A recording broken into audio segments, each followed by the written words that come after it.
Hey everyone, Yash here, and today we're going to be talking about Thor, the god of thunder. Please forgive me for my voice, I've been fighting a flu and it sucks. But yeah, today we're going to be talking about the origin story of Thor as part of Phase 1 of the Marvel Cinematic Universe.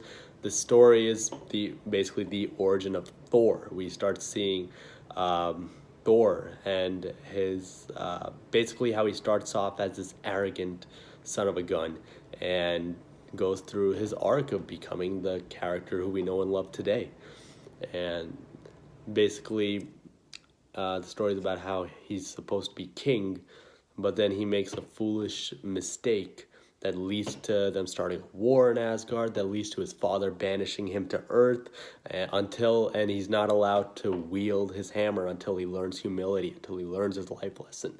And on Thor's banishment to Earth, he meets Jane Foster, played by Natalie Portman. He meets Eric Selvig, and then that other girl from Two Broke Girls. I don't really remember her name. Darcy. Yeah, there we go. Well, her character's named Darcy, so we'll just go with that. But Darcy, Eric Selvig, and Jane Foster, and as well, while he's learning his banishment on Earth, his brother Loki slowly discovers his own life story and where he fits into all this. And it leads to a lot of negative consequences as a result. To sum it up, this is a very interesting story. And I mean, this is the first MCU film that actually really really went for it at the time. Like now we see the MCU take risks and really try different things, but this is the first film to really go for it. I mean, we had Iron Man, we had Hulk, we had Iron Man 2. So these films were fairly grounded. Like they existed in a world that felt realistic. So now we're going to make Thor. We're going from a grounded, relatable film like Iron Man to now Thor, the story about the god of thunder. And it is impressive how good this film is. And not just good as in, oh, it's a good film, how interesting this film is, how creative and genuine, sincerely genuine the storytelling is, and how grounded this film feels too. I mean, this is Thor the God of Thunder, but it still feels like a grounded, relatable film that works.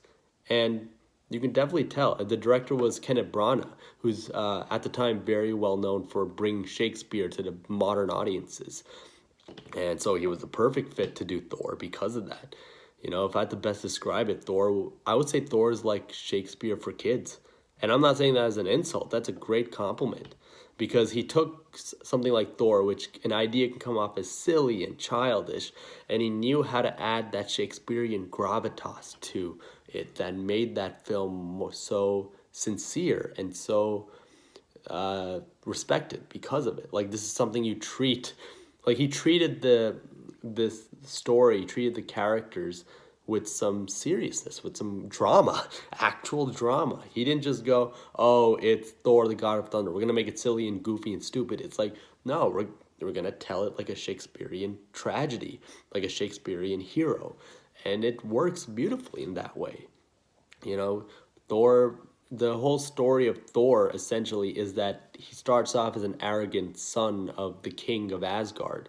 You know, he's like bombastic. He likes to start wars. He wants to always prove that he's better than everyone else and that he is better than everyone else. And so basically his father banishes him because he makes a horrible mistake, because Thor makes a horrible mistake out of arrogance. And that's where we get that famous line, where his father says, he who shall be worthy shall possess the power of Thor. Basically, he banishes Thor to Earth and then sends Mjolnir to Earth, and just the hammer is just lodged into a rock in the middle of New Mexico. And basically Thor's not going to be able to lift that hammer until he learns his valuable life lesson of humility. And it works. It's interesting. And it's also a relatable story. And that also kind of goes, a huge part of that is to the casting in this movie. I mean, Chris Hemsworth, I think people underestimate how good he is in this role.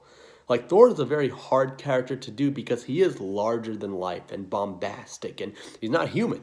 You know, he's not human like Tony Stark or Bruce Banner, where you can relate to him. He's Thor. He's the god of thunder. So Chris Hemsworth, he knew he had to play this role by showing off how larger than life he is, but also having a shred of humanity to him that makes him relatable. And it works. Like when he's an arrogant prick in the beginning of the film, yeah, you can, sure, you don't like him in the beginning because of that, but you also see where he's coming from, like that desire to always prove like he's better than other people and all that. And it's great because of that. Because then when you see him going through that character arc, and he learns to get better, and he learns humility, and he learns that through Jane Foster and Eric Selvig and Darcy, and spending time with them, spending time on Earth in New Mexico with these scientists, and realizing that there's more to life than just winning and just being better than other people. It's a very important life lesson, and that's what makes Thor a hero, is that's his hero's journey. Learning about humility and learning to willing to sacrifice himself for others to save them versus trying to win and be better. It's a very noble kind of story that we don't see a lot in terms of superhero films, because superhero films usually try to be like they're already good guys or some tragedy happened to them and they overcome that tragedy in that way. Thor is a different case where he was kind of born with privilege. He was born the son of a king. He was born with powers and blessed. So he kind of, his story arc is losing that privilege to learn humility and just be grateful for it. And that's what makes this movie work beautifully. And another great character actor that works is Tom Hiddleston as Loki. I mean, that's the best thing I always say about these MCU films, is that their casting is just perfect. Like they don't rely on just getting A-listers. I mean, they have a couple A-listers in this movie, but for certain roles, like they really put in the effort to find someone who could be the right fit for these roles. Like I can't see anyone else as Thor than Chris Hemsworth. You know, I can't see anyone else as Loki than Tom Hiddleston. And Tom Hiddleston's great.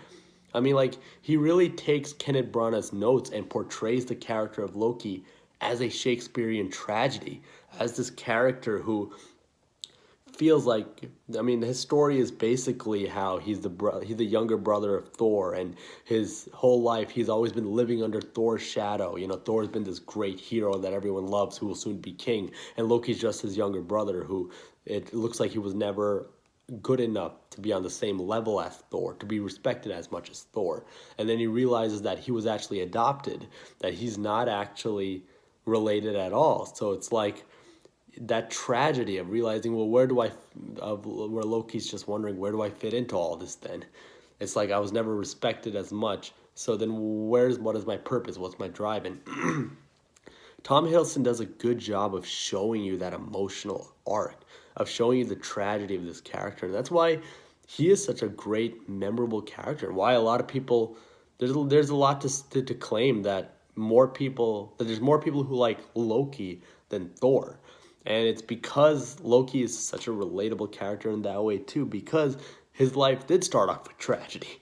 And you see that, how it consumes him, and you understand why he becomes the villain. And that's the best thing. That's why he's like one of the best villains in the MCU, is because he truly believes he's the hero of his own story. And that's the definition of a great villain right there. And another interesting aspect about this film that I really appreciated, and what makes it grounded, is its beautiful blend of magic and science. Like, it's a beautiful blend of fantasy and reality. You know, the story takes place in space. It takes place in Asgard. You know, half the film takes place in Asgard, half the film takes place in New Mexico on Earth. And it's an interesting dichotomy, because you see the fantasy elements of it. You see Asgard, you see that civilization, you see the Viking mythology blended with this science fiction space opera blend together that works beautifully, you know, that combine that fantasy and science. Another beautiful thing is you see like Jane Foster, Eric Selvig, and Darcy. They're all physicists, and they try to explain some of the phenomena they're witnessing throughout the film in terms of physics concepts, in terms of physics ideas, with the Einstein-Rosengate bridge and the black hole and all this stuff. And it's an interesting blend where this movie knows how it knows how to keep it grounded in that way, in terms of blending the fantasy with reality. And that's something I really admire about this film is it's a perfect stepping stone to expand the MCU to weirder stuff, to more space stuff, to really go beyond what we're used to seeing. Because like it was very smart of them to do that. You know, you can't just like you can't just like make grounded, sincere films like Iron Man and Incredible Hulk, and then just make the next film go silly, goofy, go into space. You gotta build your way into it. You know, you gotta prove to the audience that Thor can exist in the same world as Iron Man and Hulk, and they did that beautifully in this film by inoculating the audience with the fantasy, with space, with going out there, really expanding. I mean, but using science and physics to ground all of that fantasy in a way that feels science fiction. You know, I mean, that's science fiction. It's fiction, but it has some science to it that feels and sounds and seems logically credible. Of course, it's still fiction, but the beauty of how they use the science is perfect. And that's what makes this movie works, is that Kenneth Branagh knew how to blend those two of fantasy and science so well that made this movie feel like the perfect stepping stone to expand the MCU into more weirder stuff. And there's a lot of to expand upon the character actors. There's a lot of great actors in general in this movie. I mean, you have Anthony Hopkins as Odinson, and just having that credibility of such a great, himself a Shakespearean actor, being in this role, and he displays that gravitas into his role as the father of Thor, and it works beautifully. I even love the supporting actors, the Lady Sif and the Warriors 3. They're just these really cool medieval Viking kind of characters, and you love seeing them fight alongside Thor, and it just feels so epic and action packed because of it. But that's another thing I admire about this movie, is it didn't just try to be a simple action packed kind of film. You know, these writers knew that Thor is a very weird character. Like now, Thor is a popular character. Everybody knows Thor. Everybody loves Thor. But when they were at the time when they were gonna make their first Thor movie, they knew that, okay, we got to make this story interesting. We can't just make it a generic, simple story because people will forget it and get bored. And we can't go too weird and strange because it'll be hard for audiences to buy into it that this exists in the same universe as Iron Man. So it has to be in a way that feels interesting while at the same time blends fantasy and reality beautifully and ties it in together in a way that feels grounded and natural. And they did a phenomenal job with this. Like, if the only negative thing I could think of, I guess the only negative thing I could think of is how a good portion of the film does take place on Earth. So if you're a guy who loves Thor and you expected a film that just takes place in fantasy, that takes place purely in the fantasy world of Thor, you might be disappointed because 50% of the film takes place on Earth, because that's where Thor is banished, and that's where he learns humility and falls in love and learns about the value of life. But I can understand someone who, when they see a movie called Thor, you know, maybe they want a film that just weird and goes out of its place and it's truly pure fantasy, and they don't like the idea that half this film takes place on Earth and tries to add a lot of science to it to kind of, you know, make the fantasy feel more grounded.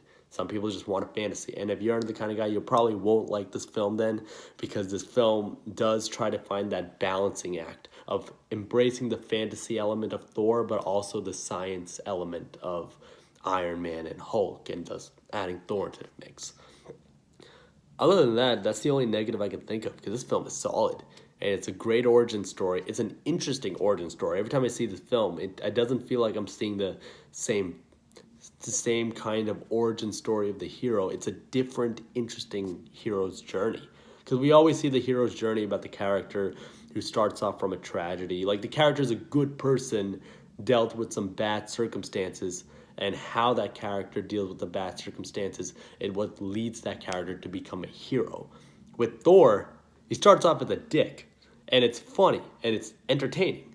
But that's how you see him go through his character arc of learning humility and thus becoming a better character and thus becoming a hero because he learns humility. He learns the value of sacrificing himself to save others, and it works beautifully. And I think this film's great, and I think it deserves to be remembered. It also deserves to be a part of the MCU, and deserves because it fits in beautifully. And just seeing this film, it's that's the beauty of rewatching these old Phase One MCU films is seeing. It's like seeing how where they go with the character of Thor, seeing where this all leads to, just makes these films even their rewatchability is that much higher now because you know where this is gonna go. So you love seeing where it all began, and then you see the progression of these characters. And so Thor's a great film, and you should certainly check it out. Take care.